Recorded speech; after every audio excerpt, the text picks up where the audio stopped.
자, 다들 잘 보고 계시나요? 저도 왔습니다. 자, 오늘은 이 영상이 은평도가 나가고 일산도 같이 나갈 것 같아요. 은평하고 일산.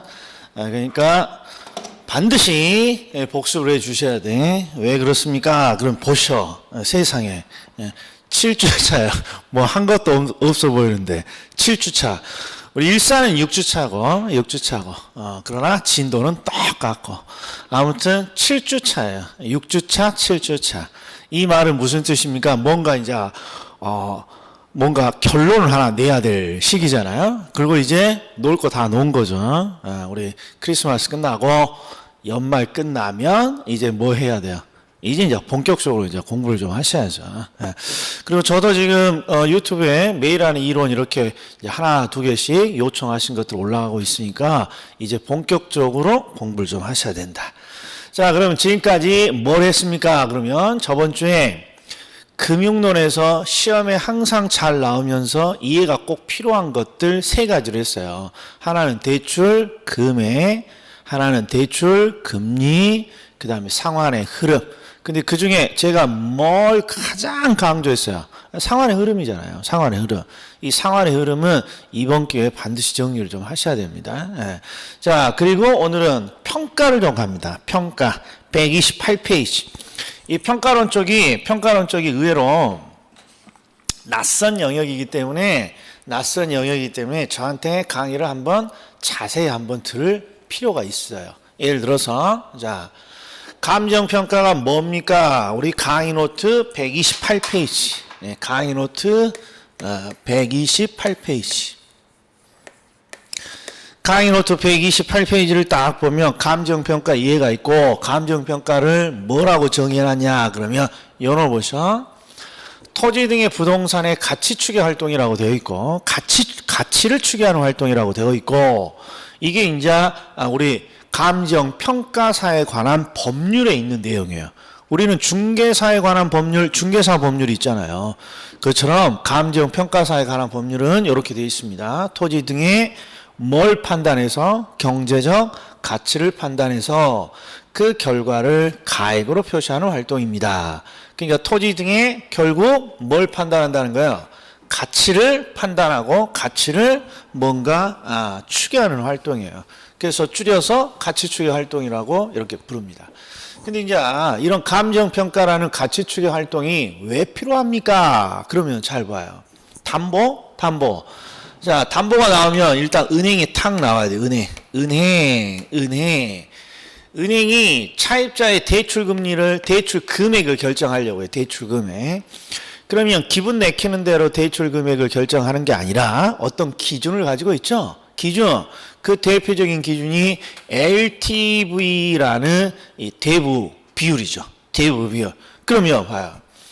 이 LTV라는 대부 비율을 통해서 대출 금액을 결정하려면 첫 번째, 차입자가 담보로 제공한 부동산의 가치가 얼마인지를 알아야 돼요.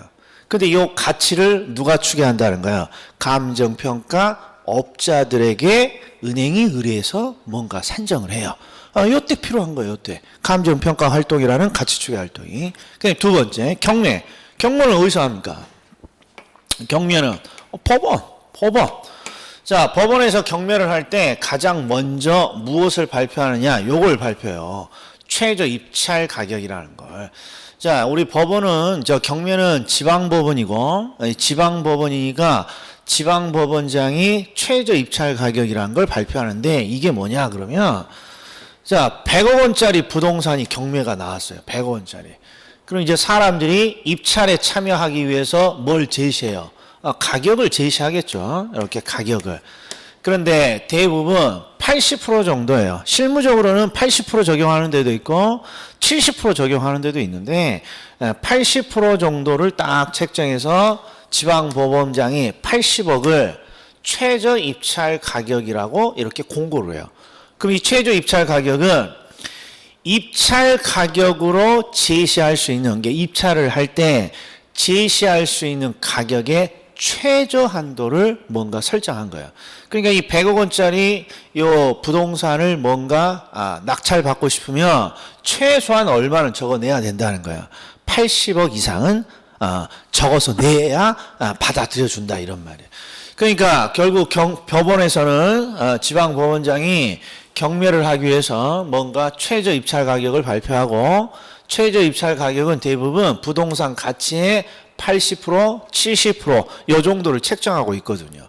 그러니까 결국 최저 입찰 가격을 발표하려면 이 부동산의 가치가 얼마입니까? 이것도 알아야 돼요. 이런 걸 우리가 감정평가업자에게 의뢰하는 겁니다. 그 다음에 정부. 정부가 뭔가 토지를 취득해서 토지에 대한 보상을 해주고 싶은 거예요. 토지에 대한 보상. 사업에 필요한 토지를 취득해서 토지에 대한 보상을 하려고 하는데 토지의 보상액을 하려면 당연히 뭘 알아야 돼요. 그 취득한 토지의 가치가 얼마나 되느냐 이런 걸 알아야죠. 그리고 대부분 우리 보상은 조금 더 많이 줘요. 여기 120% 정도 책정한다고 돼 있잖아요. 그러니까 얼마 더 준다는 거예요. 20% 정도 더 주는 거예요. 그래서 1억 원짜리 토지라면 보통 1억 2천 정도 이렇게 보상액이 책정이 됩니다. 그러니까 또 보상액을 뭔가 주기 위해서는 뭘 또 알아야 됩니까? 토지 등 부동산의 가치를 알아야 되는데 이런 가치를 감정평가업자들에게 의뢰해서 받아갖고 오는 거예요. 이게 가치 추계를 하는 활동이에요. 그리고 여기 한번 보세요. 이게 우리 감정평가라는 가치 추계 활동이 활용되는 대표적인 사례인데 전부 다 누가 의뢰하고 있는지 보세요. 은행이 대출 금액을 산정하기 위해서, 법원이 최저 입찰 가격을 공고하기 위해서, 그다음에 정부가 보상액을 산정하기 위해서. 전부 다 누구예요? 일반인들은 없다 이런 거. 일반인들은. 그래서 감정평가가 왜 익숙치 않습니까? 우리는 잘 활용하지 않는 서비스다 이런 거예요. 중개업은 우리 일반인들이 주로 구입하고 의뢰하는 내용이지 않습니까? 자, 그러면 이제 여기서부터 이제 첫 번째 논점이에요. 분명히 감정평가는 부동산의 가치를 추계하는 활동이라고 이렇게 개념이 딱 적어져 있는데 우리는 실무적으로 가치라는 말을 잘 안 써요. 가격이라는 말을 쓰지. 그렇잖아요. 그래서 첫 번째 주제가 뭐냐? 감정평가는 가치를 추계하는 활동인데요. 우리가 실무에서 흔히 쓰는 이 가격과 가치는 어떤 차이가 있습니까? 이게 첫 번째 논점이고 쉬운 논점이에요. 그러면 직감적으로 가치는 뭐냐? 그러면 재화의 쓸모 있는 정도를 의미한다고 적어져 있고 가격은 뭡니까? 실제 시장에서 재화가 실제 거래된 금액 이렇게 적어져 있어요. 포인트는 뭐냐? 일반 재화를 대상으로 하면 가치하고 가격을 굳이 구별하지 않아요. 일반 재화는. 가치 그러면 재화에 쓸모 있는 정도고 그다음에 가격은 실제 거래된 금액이니까 일반 재화는 대부분 가치만큼 실제 가격이 형성이 된다고 봐요. 이게 가치가 어느 정도 1억 원 정도 가치가 있습니다. 그러면 실제 거래되는 금액도 가격도 1억 원 정도 된다는 뜻이에요. 그런데 어디로 오게 되면 일반적인 재화가 아니라 토지 등의 부동산으로 오게 되면 이게 달라져요. 우리는 대부분 부동산을 치면 가치와 가격 중에 뭐가 압도적으로 높다고 생각해요. 실제 거래되는 이 가격이 압도적으로 높다고 생각하지 않습니까? 예를 들어봐요. 자, 우리나라의 아파트, 우리 서울시의 아파트 대부분 5억 이상이잖아요. 5억 이상. 그런데 5억 이상짜리 아파트를 딱 들어가 보면 어떤 생각이 드냐? 이게 5억이야? 이런 생각이 든다는 말이에요. 왜? 5억이라는 돈은 정말 큰 금액이죠. 제가 평생을 일해도 적금 예금해갖고 만들 수 없는 돈이란 말이에요. 그러나 부동산은 그렇죠. 기본적으로 억 단위잖아요. 그래서 우리가 딱 부동산으로 치면 항상 가치라는 부동산의 쓸모 있는 정도보다 실제 시장에서 거래되는 금액이 압도적으로 비싸다고 우리는 판단하잖아요. 맞아 이거예요. 그래서 부동산에서만큼은 가치라는 쓸모 있는 것과 가격이라는 실제 거래된 금액을 구분해서 써야 된다. 이게 여기에 포인트예요. 그러면 왜 일반 제한은 가치만큼 가격이 결정되는데 왜 부동산만큼은 가치와 가격이 달라지니? 그러면 이유가 여기 있단 말이에요. 이게 여기. 자, 부동산의 가치는 항상 과거와 현재가 아니라 뭐에 의해서 결정되더라? 장래, 기대, 이익을 통해서 결정됩니다. 그래서 우리가 첫 번째 시간에 우리 영속성과 관련해서 내 친구의 가치도 추계해봤고, 그 다음에 공인중개사 시험 자격증의 가치도 추계해봤습니다. 요거죠. 아무튼 포인트가 뭐냐 그러면 장래, 기대, 이익으로부터 가치를 추계하는 건데, 보세요. 토지와 같은 경우에는 전속기간이 영원하잖아요. 영원.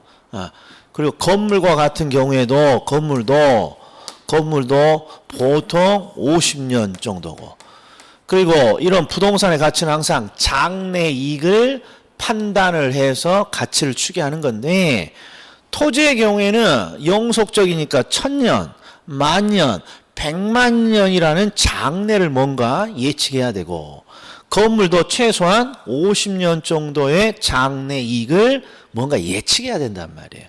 그게 쉽겠어요? 어렵겠어요? 쉽지 않잖아요. 내년에 시험이 어떻게 나올지도 우리는 예측하기 어려운데. 그래서 결국 부동산의 가치는 항상 과거와 현재가 아니라 장래 이익으로 뭔가 쓸모 있는 정도가 결정이 되기 때문에 사람들이 가치를 정확히 판단한다는 건 쉽지 않다는 거예요. 어디에서는? 부동산에서는.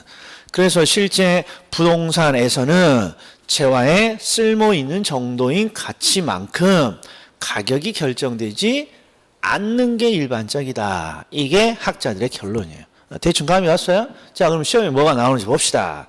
첫 번째, 가치가 무엇입니까? 그럼 항상 요거 잘 나옵니다. 재화에 쓸모 있는 정도인데, 이 부동산의 가치는 어떻게 측정되나요? 그럼 항상 과거와 현재가 아니라 장래, 기대되는 이익으로 결정이 되는 거죠. 그리고 재화에 쓸모 있는 정도는 사람에 따라서 다르게 판단되는 거죠. 그러니까 주관적인 어떤 개념이라고 부르고, 항상 가치는 현재 시점에서 판단하는 현재의 값이고, 그 다음에 항상 가치는 다양한 가치가 존재해요. 자, 요거 한번 보자고. 다양한 가치가. 한번 볼게요. 우리 조금 전에 이게 사례였잖아요. 사례. 요걸 보시면, 자, 은행이 담보물의 가치를 알고자 하면 감정평가업자에게 의뢰해서 뭔가 가치를 추계하죠. 요 가치를 실무적으로는 무슨 가치라고 합니까? 그러면 담보가치라고 불러요. 담보가치. 네? 그러면 보세요. 시장에서 실제 거래되는 금액이 10억 원짜리 아파트라고 해보자. 10억 원짜리. 그리고 LTV가 50%라 그러면 우리는 직감적으로요. 우리는 이렇게 상식적으로 생각해요. 야, 내가 담보로 제공할 아파트가 10억 원짜리니까 10억 원에 50%를 적용해서 실제 대출 금액이 한 5억 정도 될 거야 라고 예측하고 은행에 가요. 그러면 5억 나오느냐? 안 나와. 5억이 안 나와요. 5억보다 훨 작게 나와요. 왜 그러느냐는 거예요. 왜? LTV가 50%니까 담보물의 50%, 야, 내가 10억 원짜리니까 5억 원 대출해줘야 되는데 실제는 그렇지 않습니다. 그러니까 무슨 뜻이냐? 자, 이게 지금 아파트라고 해보자고요. 자, 10억 원짜리 아파트를 담보로 제공하면 은행이 이 실제 거래되는 금액으로 LTV를 적용하는 게 아니라 누구한테? 그죠? 감정평가업자에게 담보 목적으로 가치를 추계해달라 그래요. 담보 목적으로. 그게 담보가치예요. 근데 대부분 담보가치가 얼마 정도 나옵니까? 그러면 10억 원짜리 부동산이라면 대부분 한 8억 정도 나옵니다. 8억 정도. 그러니까 요 8억에 50%니까 8, 5, 40이니까 내 생각보다는 더 적게 한 4억 정도밖에 안 나와요. 4억 정도밖에. 이게 포인트예요. 즉 가격과 실제 거래되는 가격과 가치는 다른 거예요. 그래서 왜 담보부동산의 가치를 감정평가업자에게 의뢰하면 10억 원짜리 물건이 한 8억밖에 안 나오니? 그러면 요 가치는 누가 의뢰해서 누가 활용하는 가치예요. 그래서 은행이 대출 금액을 결정하기 위해서 담보물의 가치 추계를 의뢰한 거예요. 그러니까 얘는 누구 입장에 있는 거예요? 은행의 입장에 있는 거예요. 은행은 항상 담보물을 후려치고 싶어요. 담보물을 뻥튀기 해주고 싶어요. 후려치고 싶은 거죠. 뭔가 대출 금액을 좀 적게 해주려고.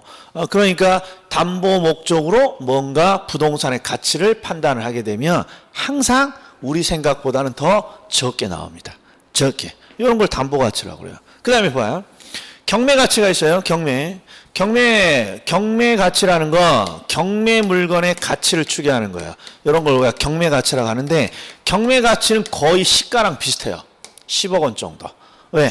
물건을 팔 거니까 15억 원 정도. 그 다음에 우리가 보상을 위해서 부동산의 가치를 뭔가 추계하면 이걸 보상 가치라고 그래요. 보상 목적의 재화에 쓸모 있는 정도. 보상은요 10억 원짜리 실제 거래 금액이면 조금 더 나와요. 이렇게 조금 더 나와. 왜? 보상은 대부분 소유자들이 더 달라 그러잖아요. 그러니까 알아서 조금 더 올려줘요. 그러니까 이런 특징이 있어요. 실제 거래 금액이 10억 원짜리더라도 담보 목적으로 뭔가 가치를 추계하느냐, 경매 목적으로 가치를 추계하느냐, 또는 보상 목적으로 재화에 쓸모 있는 정도인 가치를 추계하느냐에 따라서 조금씩 다 쓸모 있는 정도가 달라요. 달라. 이런 걸 우리는 뭐라 그러냐? 가치는 하나가 아니라 다양한 가치가 존재합니다. 뭐에 따라서? 그렇죠. 목적에 따라서 다양한 가치가 존재하는 거예요. 잘 나옵니다. 이런 걸 우리는 다양한 가치가 존재한다. 가치 다운로. 그래서 최소한 입에 우리 실무에서는 담보 가치입니까? 경매 가치입니까? 보상 가치입니까? 이 세 가지는 잘 나옵니다. 담보 목적의 가치냐, 경매 목적의 가치냐, 그 다음에 보상 목적의 가치냐. 대부분 우리 마음에 안 드는 게 항상 담보 목적의 가치죠. 담보 목적의. 자, 그 다음에 가격이에요. 가격은 시장에서 재화가 실제 거래된 금액이라고 되어 있고, 실제 거래된 금액은 누가 보더라도 확인될 수 있죠. 객관적이라고 하고, 그리고 실제 거래가 된 금액이니까 항상 과거의 값이라고 합니다. 과거의 값. 그리고 일정 시점에 N은 하나만 존재해요. 실제 거래된 건 하나겠죠. 하나의 물건이니까 가격도 하나겠죠. 그래서 이렇게 구별돼요. 이게 우리 시험에 자주 나오는 감정평가 관련된 논점 중에 가장 쉬운 거예요. 암기만 하면 되는 거예요. 자, 그 다음에 강의 노트 128페이지를 보면요. 가치의 발생이라는 것과 가치의 형성이라는 게 있어요.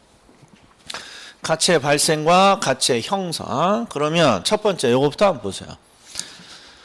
자, 도대체 가치의 발생이라는 게 무엇입니까? 그럼 잘 보세요. 재화를 구입할 때 뭘 지불해야 하는 이유라고 돼 있어요. 대가를 지불해야만 하는 이유. 이게 이 가치의 발생은 대가의 발생이에요. 대가의 발생. 우리는 항상 재화를 구입할 때 공짜로 얻지 못하고 반드시 뭘 지불해 줘야 돼요. 대가를 지불해 줘야 된단 말이에요. 그러니까 왜 우리는 재화를 구입할 때 대가를 지불해야 되냐? 그럼 이유가요. 항상 효용이 있는 재화가 희소하기 때문에 그렇습니다. 이렇게 말합니다. 그러면 이것도 간만에 한번 우리 옛날 경제학으로 한번 들어가 볼까요? 자, 이게 이제 수능에서 나온 사례인데, 모든 재화는 효용도 있고 희소하기도 하죠. 희소성. 자, 그리고 어떤 걸 대상으로 설명하냐? 그러면 깨끗한 물. 깨끗한 물. 이 깨끗한 물을 가지고 한번 해보자고요. 자, 깨끗한 물은요, 50년 전이에요. 50년 전에 일단 효용이 있었습니까? 당연히 물은 효용이 있죠. 물 없으면 못 사는 거니까. 그런데 50년 전만 해도 이 깨끗한 물은 희소했나요? 그렇지 않았어요. 깨끗한 물은 널려 있었죠. 하다못해 길을 가다가 목이 마르면 한강물 퍼먹고 가기도 했으니까. 그래서 50년 전만 해도 희소성이 없었단 말이에요. 그래서 우리는 어떤 생각을 했냐. 50년 전만 해도 깨끗한 물을 돈 주고 사 먹는다라는 것을 우리는 상상도 못했다고. 돈을 지불한다라는 거에 대해서. 자, 그런데 현대 사회에 와서 어떤 일이 벌어집니까? 자, 여전히 물은 인간에게 꼭 필요한 효용 있는 재화예요. 그런데 문제는 이제 깨끗한 물이라는 걸 주변에서 쉽게 볼 수 있다? 쉽게 볼 수 없다? 쉽게 볼 수 없는 거죠. 이제 뭐해진 거예요? 깨끗한 물이라는 게 희소해지는 거예요. 그러다 보니까 이제 깨끗한 물을 가지고 있는 사람들이 깨끗한 물을 절대 공짜로 넘기려고 하지 않아요. 그래서 뭘 지불하게 되는 거예요?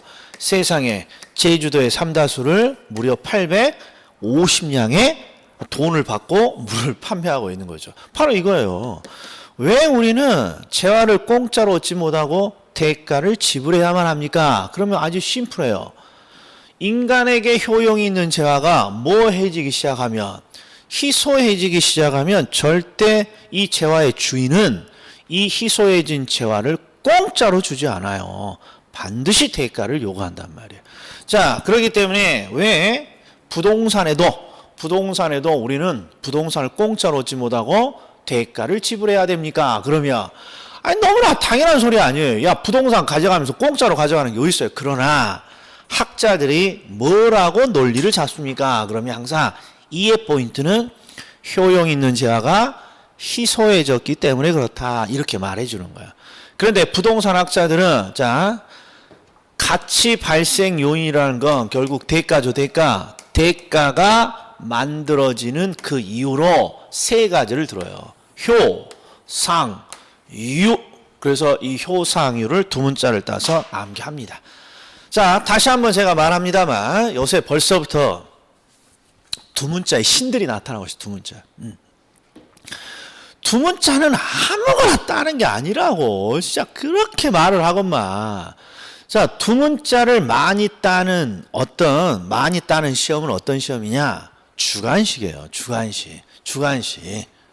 주관식에서 주관식을 대비하는 시험에서 두 문자를 많이 따는 거예요.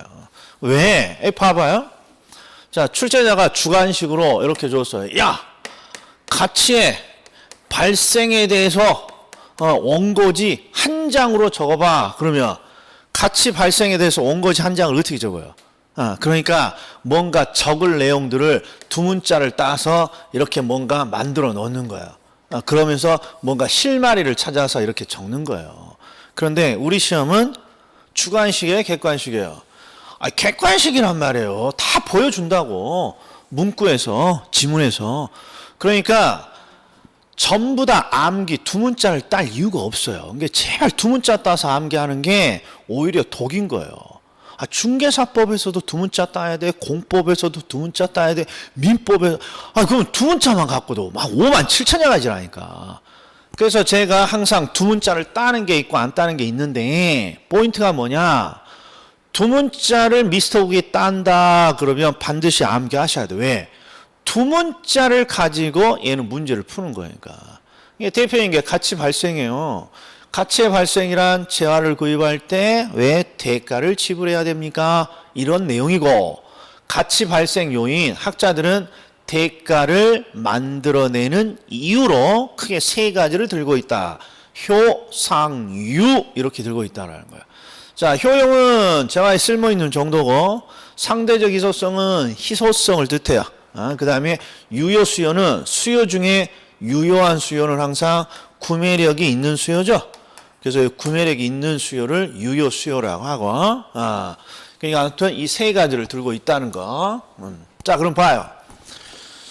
얘는 시험에 지금까지 나온 걸 보면 오른쪽에 가치 발생 요인이라고 돼 있죠. 요거 한번 읽고 들어가 보겠습니다. 자, 1번.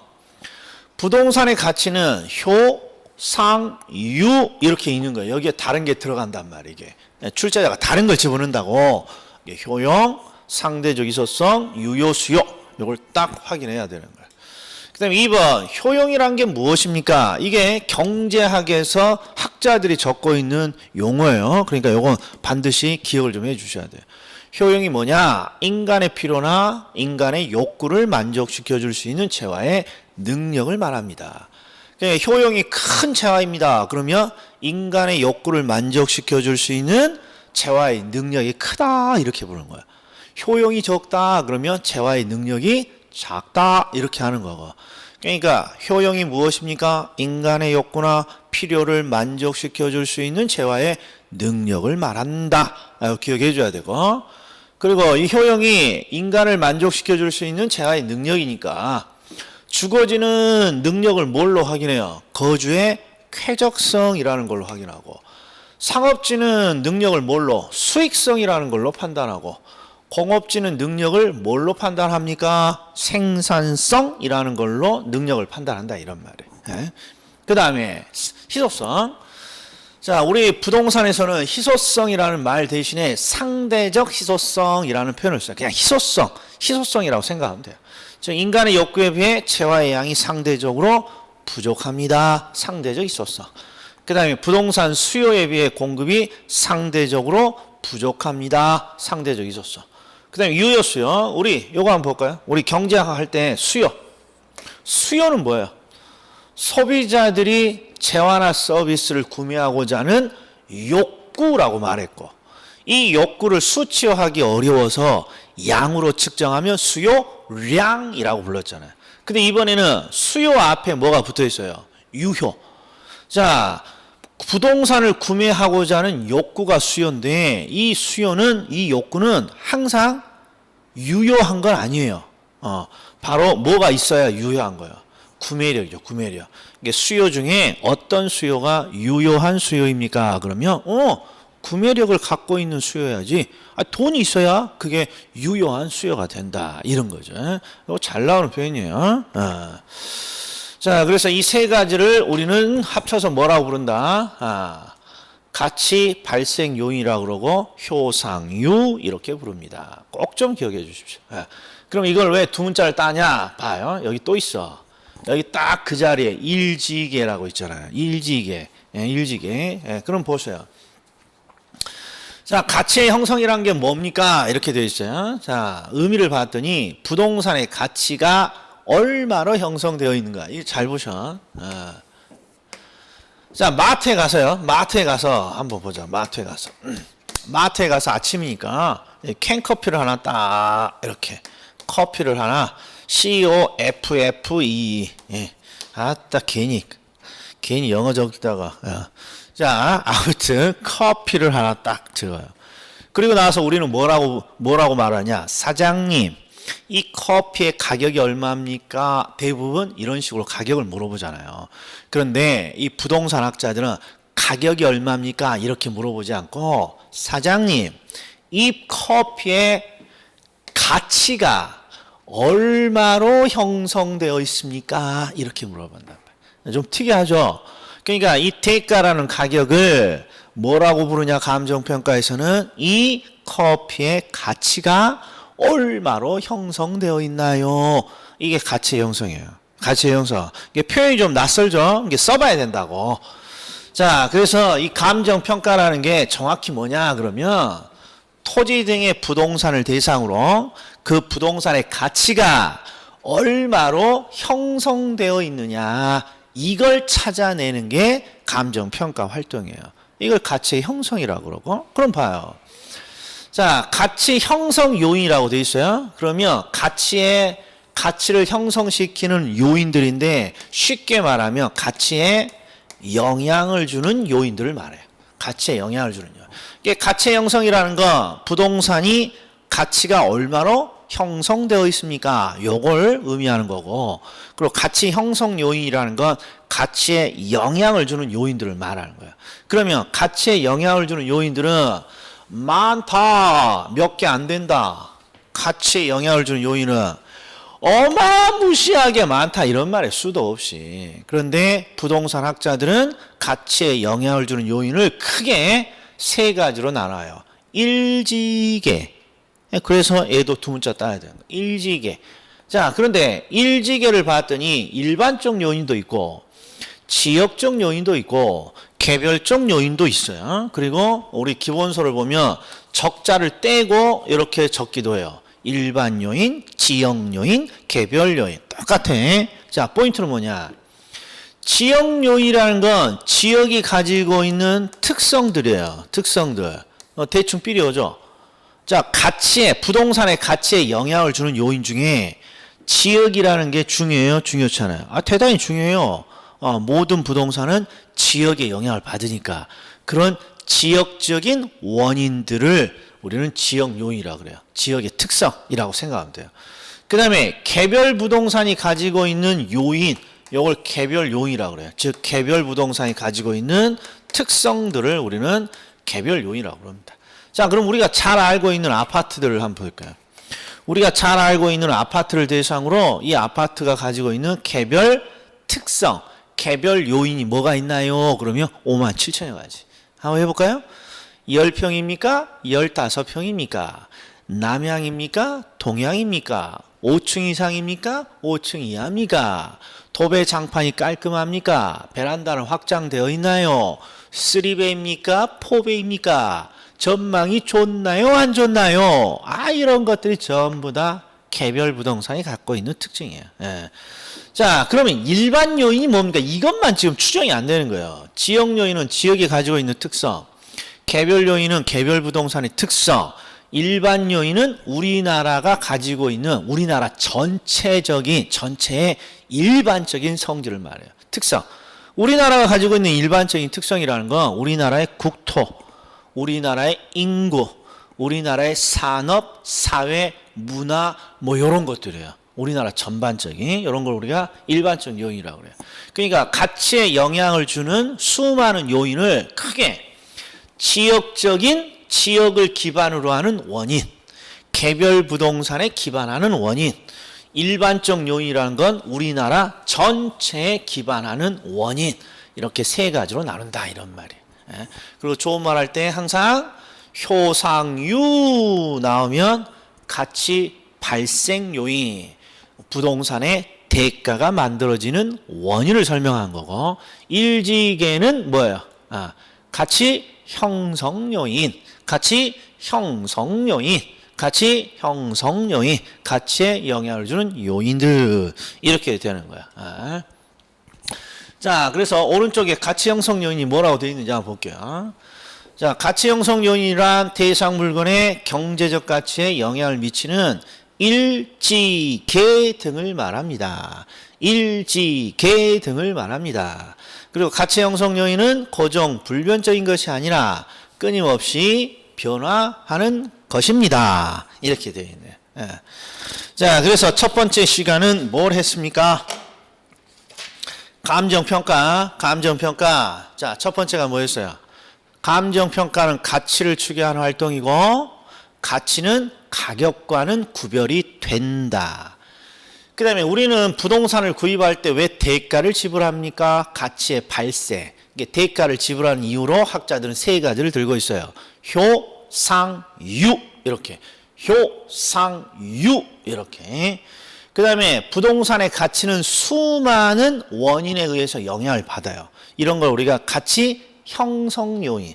그리고 이 가치 형성 요인을 학자들은 크게 우리나라의 일반적인 요인이냐, 지역을 기반으로 하는 요인이냐, 그 다음에 개별 부동산에 기인하는 요인이냐, 이렇게 나눈다 이런 거야. 자, 그러면 요거 한번 보죠. 지역 분석과 개별 분석이라고 130페이지에 있는데, 날도 춥고 요거 바로 들어가면 애매모호해 시간이. 그래서 미리 한 8분에서 9분 정도 쉬고, 9분 쉽시다. 10분까지 말고 딱 30분 했어. 30분. 그러니까 한 10분 쉬었다가 이렇게 넘어가겠습니다. 자, 먼저 좀 쉬겠습니다.